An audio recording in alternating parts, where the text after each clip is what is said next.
Hello welcome back to my channel. ഞാൻ ഇന്നിവിടെ ഒരു അടിപൊളി ഉണക്കച്ചെമ്മീൻ ചമ്മന്തിയുടെ റെസിപ്പിയാണ് ചെയ്യണത്. അപ്പോൾ നമുക്ക് വീഡിയോയിലേക്ക് പോവാം. അതിനു വേണ്ടി ഞാനിവിടെ ഒരു പാൻ ചൂടാക്കാൻ വെച്ചിട്ടുണ്ട്. അപ്പോൾ അതിലേക്കൊരു 1/4 കപ്പോളം ഉണക്കച്ചെമ്മീൻ തലയും വാലും ഒക്കെ കളഞ്ഞ് ക്ലീൻ ചെയ്തെടുത്താണ് അത് ഇട്ട് കൊടുക്കാം. ഇനി അതിലേക്കൊരു 3 വറ്റൽമുളക് ചേർത്ത് കൊടുക്കുന്നുണ്ട്. അത് ഓരോരുത്തരുടെ എരിവിനനുസരിച്ചിട്ട് കൂട്ടിയും കുറച്ചും കൊടുക്കാം.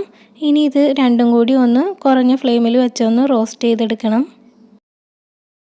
ഫ്ലെയിം കൂട്ടി വെച്ചിട്ടുണ്ടെങ്കിൽ ചെമ്മീൻ പെട്ടെന്ന് കരിഞ്ഞു പോവും. ഇപ്പോൾ ഇതൊന്ന് റോസ്റ്റായി വന്നിട്ടുണ്ട്. ഇനി നമുക്ക് തണുക്കാനായിട്ട് മാറ്റി വയ്ക്കാം.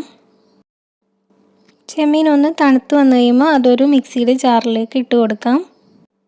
ഇനി അതിലേക്കൊരു 4 ചെറിയ ഉള്ളി കൂടി ചേർത്ത് കൊടുക്കുന്നുണ്ട്.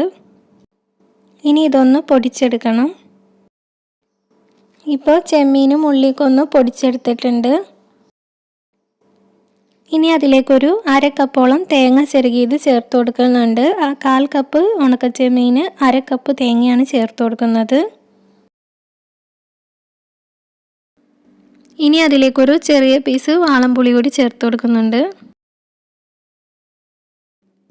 ഇനി അതിലേക്ക് ആവശ്യത്തിനുള്ള ഉപ്പും കൂടി ചേർത്ത് കൊടുക്കാം. ഇനി ഇതെല്ലാം കൂടി നന്നായിട്ടൊന്ന് മിക്സായി വന്ന രീതിയിൽ ഒന്ന് അടിച്ചെടുക്കാം. ഇപ്പോൾ ഇതൊന്ന് അടിച്ചെടുത്തിട്ടുണ്ട്. ഇനി ഇതൊന്ന് ഇളക്കി കൊടുത്തതിന് ശേഷം വീണ്ടും അടച്ചു വെച്ച് ഒന്നുകൂടി ഒന്ന് അടിച്ചെടുക്കണം. ജസ്റ്റ് ഒന്ന് കറക്കിയെടുത്താൽ മതിയാകും. ഇപ്പം ഞാനിതൊന്ന് അടിച്ചെടുത്തിട്ടുണ്ട്. ഈ ഒരു പാകത്തിനാണ് ഇത് അടിച്ചെടുക്കുന്നത്. ഒരുപാട് കുഴഞ്ഞു പോകരുത്. ചെറിയൊരു തരതരപ്പോട് കൂടി വേണം അടിച്ചെടുക്കാനായിട്ട്. ഇപ്പം നമ്മുടെ ഉണക്കൻ ചെമ്മീൻ ചമ്മന്തി റെഡി ആയിട്ടുണ്ട്. വളരെ പെട്ടെന്ന് റെഡിയാക്കി എടുക്കാൻ പറ്റുന്ന ഡിഷാണ്. അപ്പോൾ എല്ലാവരും ഒന്ന് ട്രൈ ചെയ്ത് നോക്കുക. എൻ്റെ വീഡിയോ ഇഷ്ടമാണെങ്കിൽ ലൈക്ക് ചെയ്യാനും പുതിയ വ്യൂവേഴ്സ് ആണെങ്കിൽ സബ്സ്ക്രൈബ് ചെയ്യാനും മറക്കരുത്.